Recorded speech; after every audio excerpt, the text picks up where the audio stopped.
模をでかくしたいっていうのもさ、でもワールドツアーもやってはるしさ、そうですね。まあでもワールドツアーはまだホール規模だったんで、やっぱ世界中にもアリーナがあるんで、ああそうか、そういうとこでもやってみたいなっていう。どこでやってたの基本的には？世界だと、アジアはもちろん、はい、ヨーロッパも行きましたね。ロンドン、パリ、へニューヨークとロスもあんねや、はい、1回やらせてもらいました。なるほどね。アメリカのお客さんはやっぱちゃんとダンス見てくれるというか、日本の人が見てくれないわけじゃないですけど、こうダンスのもっと深いところをそうやな、目超えてるしな。そうなんですよ、目が超えてるんで、わかるわかる。ここで盛り上がってくれるのわかるわかる。それ俺らもあるな。これはダンサーしか分からへんやろっていうとこでもそう反応は嬉しいよ、だからこの音拾ったら喜ぶんやみたいな。そうそうそうそう。それはやっぱアメリカならではでした。そうやな。そうやなあるあるあ。とパリとかはやっぱその EDM とか、そういう曲の文化がやっぱ広まってたりするんで、僕らの曲を聴きながら僕ら見るっていうよりか自分がこう、はいはいはいもうやっちゃってる好きやねん、その打ち込み系も。そうなんですよ。こっち見てほしいねん。音楽に入ってもってんやな。しかもお酒も飲んでるんで、そうなくて。結構じゃあもう自由な感じのライブやな。そうですね。それはそれでも楽しかった。楽しいそうやな、めっちゃ盛り上がるやん。いろんな国のな特色があるからあるある。これアリーナ規模でやったらやばいな。やばいな、すごいな。それはちょっとぜひね広げていってほしいよね、はい応援してるわ俺はもう。ほんまにありがとうございます。この会ってみたい人はっていう、これはもう即答でマイケル・ジャクソンってね。いけるじゃないですかね。もう会えるならってことやね。会えるなら。いや俺も会いたいわ。マイケル会ってないもんな。ライブとか見たことあります？ないねんな。ないね、ジェームス・ブラウンしかないね。あ、JB スか。ティービーもあるけどスティービーもある。マイケル。マイケルはないね。なかったマイケル見たいっすよね。そうやね。ダンサーは誰でも憧れるんだよね。そうやな。なんやっても音楽にダンスをあえて取り入れてこう見せるっていうね、初めてそういうのやってた人だもんね。ちょっと趣旨変えていきますか、これここでね。まるまるオタクですという。これはファンの人は聞きたいんじゃないですか。古着です。古着、これを俺らがどこまで広げれるか。いやでも古着とか逆にハマってきましたね最近。メンバーが一人えげつないのがいて、古着オタクで。マジで？そうなんですよ。それに影響されてハマってますね。ヴィンテージものってこと？そうですね。ああそっちね。だ今もうハイブランド買うより高くて。そうなの？そうなんですよ。古着が高くて今も。マジか。ごめん、俺ほんま古着全く知らへんねん。キンが着る古着俺ら。いや俺ら着んよな。来たことない。そうや、だから分からへんねん。ちょっと教えて。そんな高いん？今めっちゃ高い。だからその当時出てたのはやっぱ今もう売ってないんで、リック・オーエンスっていうブランドがあるんですけど、昔出てたやつがそのナイキのロゴっぽいので出してて、でそれがナイキに訴えられて廃盤になったんです。なるほど。高いので60万。靴で。古い靴やんな。そうボロボロ。いやな、ってことはな、古着は誰かが履いてっていうことな。ボロボロのやつボロボロのやつが60万。ジョーダン1もその今の新しいやつより昔のボロボロのやつの方が高かったりとか。そんな感じな古着って。めっちゃお金かかりますね。古着は。どこで買ってんのでもそんな。ネットともうネットって言ってもほぼ海外のやつで見て、あとはこうスタイリストの人がいるんで、その人にお願いしてなるほどね。バンド T とかも高いです。プリンスとかめっちゃ高いです。ああ、でもなくなってから一気に値段が上がりました。当時のパープルレインのアルバムのジャケ写のやつとか今めっちゃ高いです。被らないのはいいっすね。そうやな。アーティ知ってる人は少ないんで、リーバイスとかもやばいっす。昔のやつやな。パンとかもみんなやばそうやもんな。芸能人だったらサマーズの三村さんすごいです。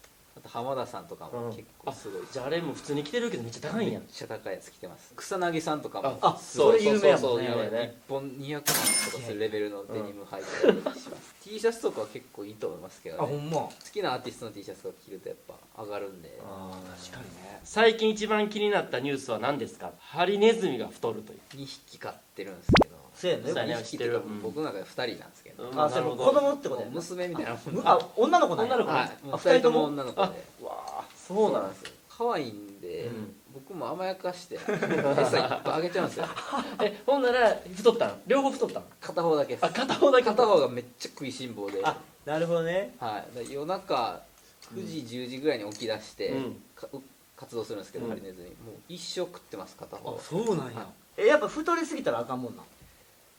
この前病院行ったんですけど、ちょっと太りすぎだねって言われてダイエットさせましょうってちょっと餌の量を減らしてきてますね今。でも可愛い可愛いね。だってようストーリー見るもんな。そう見る俺仕上げてる。困らないです。そうなんや。可愛すぎ飽きひんや全然もういつ見てもみたいな。俺はね猫飼ってたし、そうそうそう。実家は犬飼ってるし。あ、そうなんですね。ユウはでも亀飼ってるやん。亀はいいよね。俺の実家はおかんと親父が亀飼ってる。亀そう。レーサーそうやね。こんなちっちゃい亀をその辺歩かしてるよ。マジっすか。床の話が。で歩かしてほったらかしにするからどこ行ったか分からないからね。怖い怖い踏んでまうねそれ。亀飼ったらあんな上手くなるんですね。まあさっきちょっとね出たんですけど、ユウのイメージを一言で言うとって親父そっくりっていうね。まあレイさんってさっき言ってくれたね。ユウのお父さんレイさんって言ってプロダンサーなんです。現役で今67とか。それでももう現役バリバリのもう大御所。ユウタも習ってたんだっけ俺のずっともう師匠やねだから。あ、そっかそっか。キルティがブームをいなくなった時からもうずっとレイさん。似てる？似てますね。マジ？それは似てる。あ、ほんま？顔も似てるな。似てきたよな。ああ、そう。昔は似てるなと思ってた。昔おかんにやってん。あ、そうそうそう。おばちゃんにやってん。それはめちゃくちゃ言われたね。まあでも喋り方とかも言われるけどね最近は。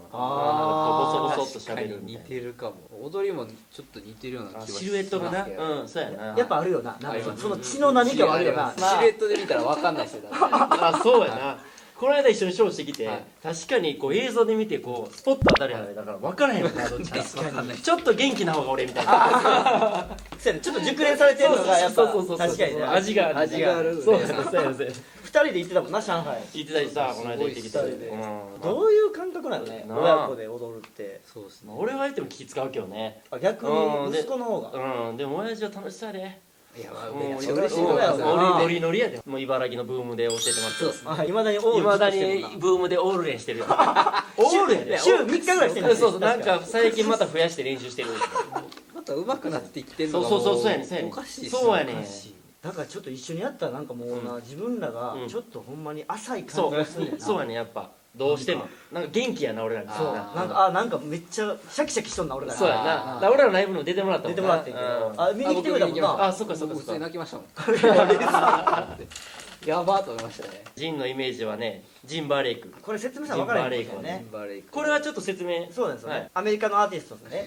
ジャスティン・ティンバレイクっていうそのまあすごい超有名な歌手がいるんですけど、にまあ昔からねちょっと似てるってね言われててね。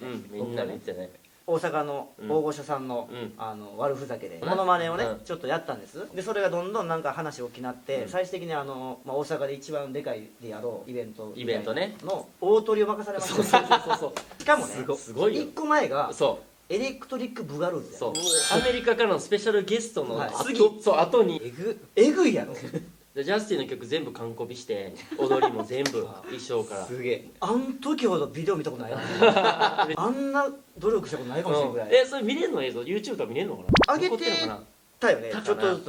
よう知ってたね。僕知ってました。なんで知ってたんでもそれ。やっぱ僕当時やっぱそういうのブーさんからとかも聞いてたんで、またブーさんちょこちょこ出てくるんですちょこちょこ出てくるんですけど聞いてたんで、あ確かに似てるわと思って。昔そっくりでしたね。もうその気になってなってたもん。やつやつ。もうめっちゃ口ばっかやねんけど、めっちゃ歌ってるからでめっちゃ盛り上がんねんな。めっちゃ盛り上がんねん。その時にアーティストって最高やな。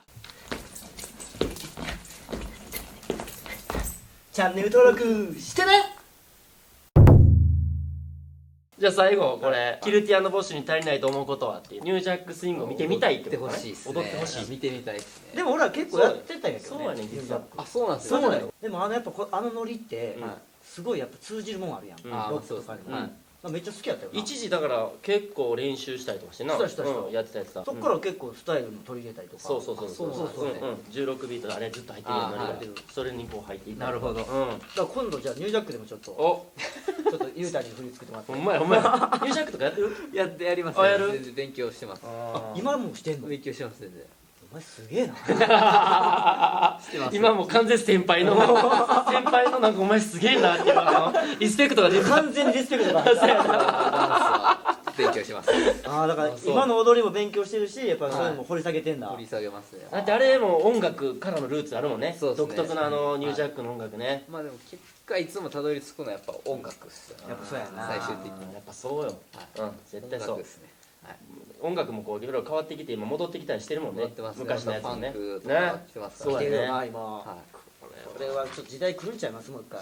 いや来るよね。次はロッキンが流行りますよ。それでもなんかリエハタちゃんも言ってたよな。言ってましたね、リエさんも。意外になんか俺らはほんまずっとそれやってきてるからあれやけど、そうじゃない人の方が見えてたりするのかもね。そうですね。これ絶対いけてるから来るよみたいなとか。一番難しいっすもん、ロックが。それみんな言うよな。いろんなジャンルの人がみんな言うよな。これほんまそうなんですよ。全部やってきましたけど、ソウルとロックは一番難しいです。あれなんだよな。なんかそのロックなんでしかもかっこよく踊るってなったらさらにそれが難しいな。形はシンプルやん。シンプルでポイントさせたりしてね。多分振り付けも覚えれんねんけど、でもなんかその質感であったりとかフォルムであったりとかっていうのはなかなか出せへんよな。アレンジの仕方も難しいしね。難しい。そうなんですよ。決まってますからね。そうやね。このね絶妙なラインが。ワークショップしてもアメリカとかヨーロッパやともういないから、でも逆にいろんなジャンルの人が来てくれるあの環境が俺はすごいいいなと思って、日本でもなんかそうなったなと思って、絶対その他のジャンルの人もさ得るもんってあるやん。絶対あるやん、勉強になることって。そのイメージをちょっと変えていきたいなと思うんやけど。いやほんまそう僕も前回アリーナ2年前かアリーナやった時に1曲フルフルロッキンの曲がやりましたね。マジで？一人で？メンバー全員で。マジで？みんなやってくれた？はい、なんかロックの振りがハマるんじゃないかみたいになってで作ってやりましたね。嬉しいな。それはもうちょっとでも知ってもらいたかった。そうやな。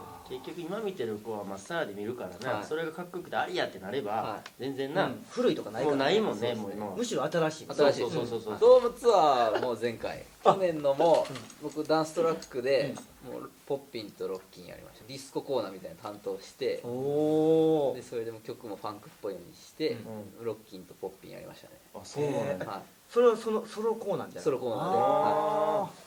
めっちゃええやん。めっちゃええやん。それはもう次いつでも言って俺後ろで俺ら全然バックでやるから。全然バックでもいきなりパーン出ていくからそこのとこだけなではけていくわ。そんな雑なスタイルできないです。全然言ってやん。もうマジで俺そんな気使うんでいいから。協力できることは何でもするし。まあだってこんな出てくれてるし。本当にそうよそうよ。一緒に盛り上げていきたい。ね。まあほんで僕らこれね今東京住みましてですね、3ヶ月に一度ライブやって、この間もちょうどゆうたも来てくれたし。そうなんですよ、見に来てくれてありがとうね。ほんまに全然あの場所に来てくれてなかなかないよ。いや本当になかなかない。僕ああいうの関係なしに行きます。すごい。しかもねほんま最後までいてくれたやん。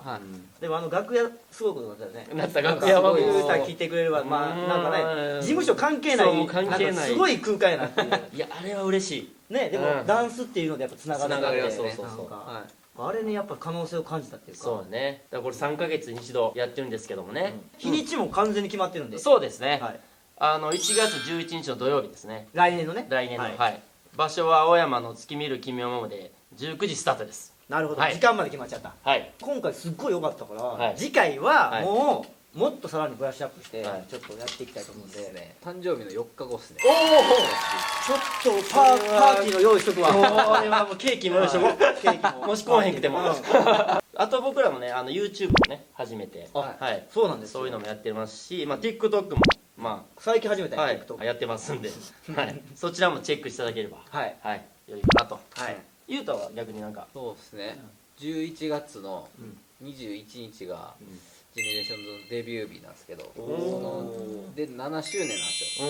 でそこでちょっとアルバムをやっていただくんですけど、少年クロニクルってちょっと変わった、少年クロニクル、変わったタイトルなんですけど、少年時代をこう思い出してこんなこと思ってたなとか考えられるようなアルバムにしたいっていうので、みんなでいろいろ考えて、で今ツアーも少年クロニクルっていうのでやらせてもらってて、でそのツアーと少し連動してるようなアルバムになってるんで、そこはぜひ、ツアーもね来ていただいて、そうだね、僕らも行きますよ。ぜひ招待します。行くし買います。